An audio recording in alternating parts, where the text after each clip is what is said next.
Hello students, मैं ज्योतिका आपके अपने प्लेटफॉर्म डीके एजुकेशन सेंटर पर आपका स्वागत करती हूँ। आज हम पढ़ेंगे क्लास 9th का टॉपिक संख्या पद्धति, चैप्टर फर्स्ट संख्या पद्धति।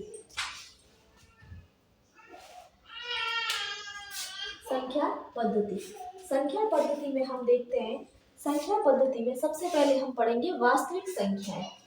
वास्तविक संख्याएं क्या होती है? वास्तविक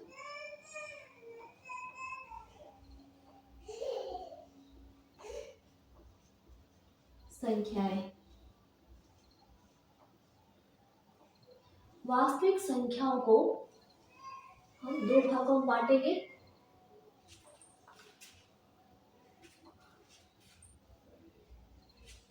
सबसे पहले वास्तविक संख्याएं होती क्या है? वास्तविक संख्याओं को इंग्लिश में रियल नंबर्स कहते हैं।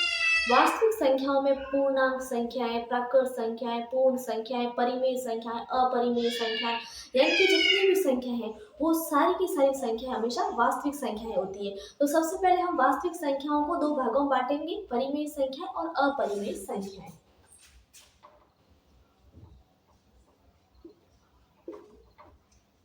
परिमेय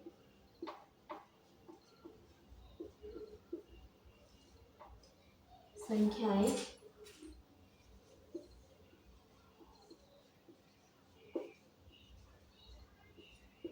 अपरिमेय संख्याएं।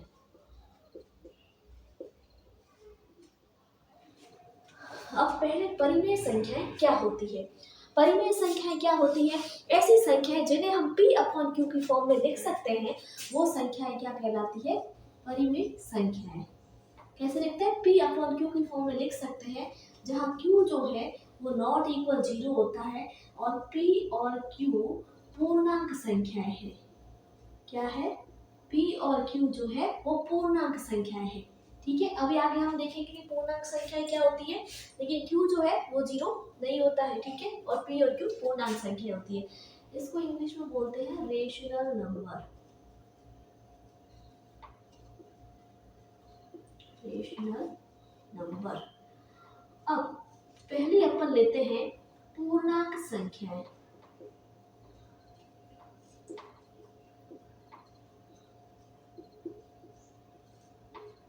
पूर्णांक संख्याएं क्या होती है? पूर्णांक संख्याएं जो होती है वो धनात्मक भी होती है और ऋणात्मक भी होती है। ठीक है, तो पूर्णांक संख्याएं पॉजिटिव भी होती है और नेगेटिव भी होती है। जैसे ये संख्या रेखा है, इसमें 0 आ गया, 1 2 3 -1 -2 -3 up to infinite, up to infinite. ये जो है ना वो क्या है? पूर्णांक संख्या है। ठीक है, तो इसमें क्या कह रहा है कि रेशनल परिमेय संख्या p और q है तो पूर्णांक, q भी पूर्णांक है, लेकिन इसमें q जो 0 नहीं होगा। q पूर्णांक सब पूर्णांक हो सकता है, लेकिन q 0 नहीं होना चाहिए। वो क्या होगी? ये परिमेय संख्या होगी। और पूर्णांक संख्या क्या होती है? 0 1 पॉजिटिव और नेगेटिव दोनों होगी। ठीक है, दूसरा है प्राकृत संख्याएं।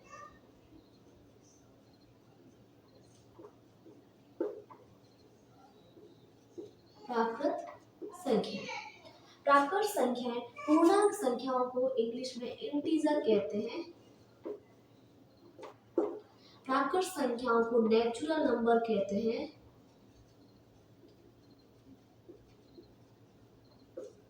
Natural number. प्राकृत संख्या, प्राकृत संख्याओं को नेचुरल नंबर कहते हैं, इनको n से लिखते हैं। अब इन पूर्णांक संख्याओं में अगर अपन देखते हैं तो प्राकृत संख्याएं जो है वो 1 से शुरू होकर अनंत तक जाती है। क्योंकि 1 2 3 अप टू इनफाइनाइट, मतलब ऐसी संख्याएं जो 1 से शुरू होकर अनंत तक जाती है, ये सब क्या होती है? प्राकृत संख्याएं होती है। इनको नेचुरल नंबर कहते हैं, इनको n से डिनोट करते हैं। ठीक है, इसका मतलब क्या हुआ कि ये जो प्राकृत संख्या है वो पूर्णांक संख्याओं में से ही ली गई है। ठीक है, तो प्राकृत संख्याएं पूर्णांक संख्याओं में आती है क्योंकि ये पूर्णांक में से ली गई है, 1 से स्टार्ट होती है। ठीक है, तो तीसरा होता है पूर्ण संख्या।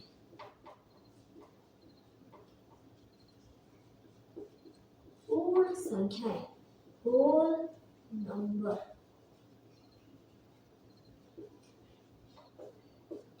इसको अपन लिखते हैं W से। ऐसी संख्याएं जो 0 से शुरू होती है और अनंत तक जाती है क्या कहलाती है? पूर्ण संख्याएं। पूर्ण संख्याएं वे संख्याएं होती है जो 0 से शुरू होती है और अनंत तक जाती है। ठीक है, तो ये पूर्ण संख्याएं भी पूर्णांक संख्याओं में से ली गई है। ठीक है, तो ये पूर्ण संख्या होगी, प्राकृत संख्या होगी, पूर्णांक संख्या होगी और परिमेय संख्या। परिमेय संख्या सबको समझ आ चुकी है।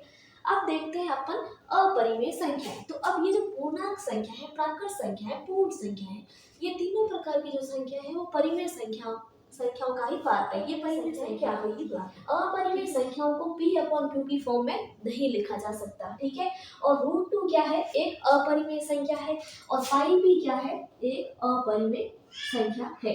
अब आप कहोगे कि पाई का मान तो 22/7 होता है, तो ये p/q की फॉर्म में लिखा हुआ है, तो ये एक परिमेय संख्या होगी। लेकिन ये परिमेय संख्या पाई नहीं होगी, क्योंकि पाई का एग्जैक्ट मान 22/7 नहीं होता है। पाई का एग्जैक्ट मान पॉइंट के बाद बहुत एक्स्ट्रा होता है, तो इसके 22/7 जो इसका मान है वो एग्जाम्पल क्वेश्चंस को सॉल्व करने के लिए लिया गया है इसे। ठीक है, तो पाई क्या है? अपरिमेय संख्या है। √2 अपरिमेय संख्या। √2 अपरिमेय संख्या कैसे है ये अपन क्लास 10th के अंदर प्रूव करेंगे। ठीक है, तो √2 अपरिमेय संख्या है, पाई अपरिमेय संख्या है। ठीक है, और ये परिमेय संख्या है। तो आप सबको ये संख्याएं समझ आ चुकी है। वास्तविक संख्याएं, वास्तविक संख्याओं के अंदर परिमेय संख्याएं, अपरिमेय संख्याएं, परिमेय संख्याओं में पूर्णांक, प्राकृत, पूर्ण संख्याएं और ये अपरिमेय संख्याओं के एग्जांपल्स। ठीक है, आप सब लोग नोट कर लीजिए। और नेक्स्ट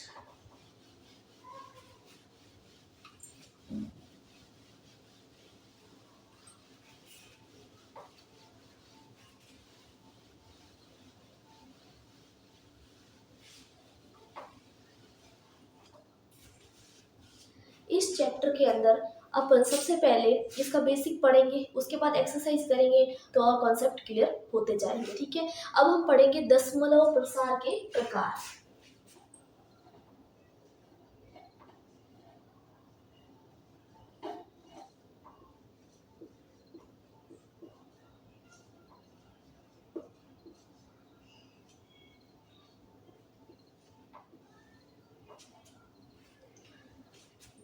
दशमलव प्रसार के प्रकार है,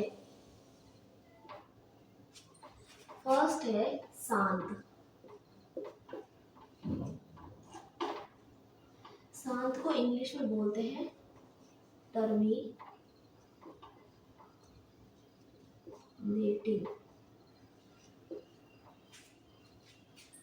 दूसरा है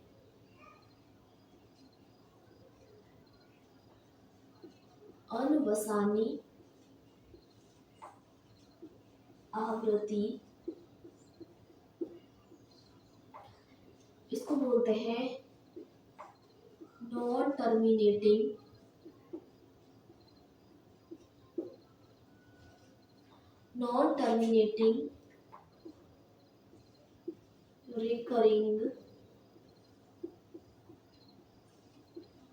रिकरिंग को रिपीटिंग भी कह सकते हैं।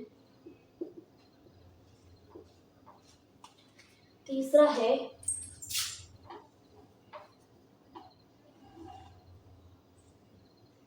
अनवसानी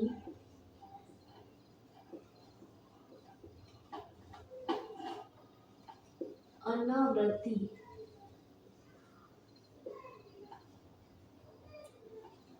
नॉन टर्मिनेटिंग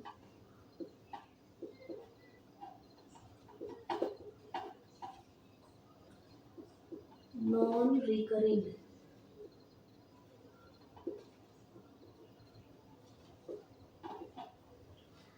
अब ये 3 टाइप के होते हैं दशमलव प्रसार। अब इन तीनों टाइप के दशमलव प्रसार को हम एग्जाम्पल के माध्यम से समझेंगे, जिससे कि आपको अच्छे से समझ आ जाएगा। पहला है शांत दशमलव प्रसार। शांत दशमलव प्रसार का अपन एग्जाम्पल लेते हैं 30/4। अब 30 में 4 से डिवाइड करेंगे तो 7 टाइम 28, फिर 2, फिर पॉइंट, फिर 0, फिर 5। इसका मतलब हुआ कि 30 में 4 का भाग पूरा चला गया। यानी कि ये जो है 4 से 30 टर्मिनेट हो गया। क्या हो गया? मैथ्स की भाषा में इसको टर्मिनेट होना बोलते हैं। ठीक है, तो ये पूरा पूरा भाग चला मतलब इससे टर्मिनेट हो गया, तो शांत दशमलव प्रसार, ये शांत दशमलव, इस टाइप का जो प्रसार है वो शांत दशमलव प्रसार कहलाता है। इस टाइप का प्रसार शांत दशमलव प्रसार कहलाता है। ठीक है, दूसरा है अनवसानी आवर्ती, नॉन टर्मिनेटिंग रिकरिंग, यानी कि टर्मिनेट तो नहीं होगा बट रिपीट होता रहेगा कुछ ना कुछ। ठीक है, तो देखते हैं कि कैसे होता है ये। तो एग्जांपल लेते हैं 10/3। ठीक, तो 10 3 से डिवाइड करेंगे, 3 टाइम 9 1 0 3 9 1 0 3 अप टू 3 आता ही रहेगा। इसका मतलब है कि 10 जो है वो 3 से टर्मिनेट नहीं हुआ है, पूरा पूरा भाग इसके अंदर नहीं गया है, बट 3 जो है वो बार बार रिपीट हो रहा है, तो इसको कहेंगे नॉन टर्मिनेटिंग रिपीटिंग, या हिंदी में कहेंगे अनवसानी आवर्ती दशमलव प्रसार। ठीक, तो 10/3 को 3.333 अप टू, या फिर 3.3 का बार भी लिख सकते हैं। 3.3 का बार, इसका मतलब ये हुआ कि ये क्या हुआ, 3.3 का बार है, इसका मतलब कि 3 जो है वो बार बार रिपीट हो रहा है। तीसरा है अनवसानी अनावर्ती दशमलव प्रसार। अनवसानी अनावर्ती दशमलव प्रसार है non terminating non recurring, terminate भी नहीं होगा और बार बार रिपीट भी नहीं होगा। फॉर द एग्जाम्पल, इसका अगर अपन एग्जाम्पल लें तो 0.10 110 110 410। ठीक, तो ये जो है एग्जाम्पल है वो किसका है, नॉन टर्मिनेटिंग नॉन रिकरिंग अनवसानी अनावर्ती प्रसार का एग्जाम्पल है। इसमें क्या है कि कोई भी अंक जो है वो रिपीट नहीं हो रही, कोई भी अंक रिपीट नहीं हो रहा है और इसमें एक पैटर्न बन रहा है। क्या बन रहा है? एक पैटर्न बन रहा है। कैसा पैटर्न बन रहा है कि 1 1 फिर 0 फिर 111 0 111 0 410, इस तरीके का एक पैटर्न बन रहा है, बट इसमें कुछ रिपीट नहीं हो रहा। तो इस तरीके का जो दशमलव का प्रसार है वो कैसा प्रसार होगा, अनवसानी अनावर्ती प्रसार होगा। ठीक है, और इस तरीके का जो प्रसार है वो हमें अपरिमेय संख्याओं में देखने को मिलता है। अपरिमेय संख्याओं में देखने को मिलता है, ये क्या किसमें होगा, अपरिमेय संख्याओं में होगा। और ये जो है वो क्या मिल रहा है, P/Q की फॉर्म मिल रही है, P/Q की फॉर्म मिल रही है और टर्मिनेट भी हो रहा है। तो क्या हो रहा है, ये टर्मिनेट हो रहा है, ये टर्मिनेट तो नहीं हो रहा है बट P/Q की फॉर्म भी इसमें मिल रही है। तो ये दोनों जो है वो क्या है, परिमेय संख्याओं में होते हैं।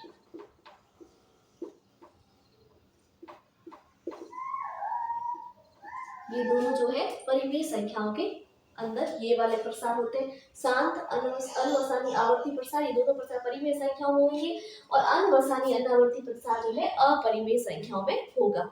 ठीक है, तो इस तरीके से अपन ने चैप्टर 1 का बेसिक पढ़ा। अब अपन नेक्स्ट क्लास के अंदर एक्सरसाइज करेंगे तो बहुत सारे क्वेश्चंस और होंगे, तो आपके डाउट्स जो है वो क्लियर होते जाएंगे। ठीक है, तो आपको मेरा वीडियो अच्छा लगा हो तो प्लीज़ मेरे चैनल को सब्सक्राइब कीजिएगा, वीडियो को लाइक कीजिएगा और ज़्यादा से ज़्यादा लोगों को शेयर कीजिएगा। और मैं क्लास 10th के 11th के 12th के BSc के सबके मैथ्स के वीडियो लेके आऊँगी, तो प्लीज़ मेरे साथ बने रहिएगा, मेरे चैनल को सब्सक्राइब कीजिएगा। Thank you.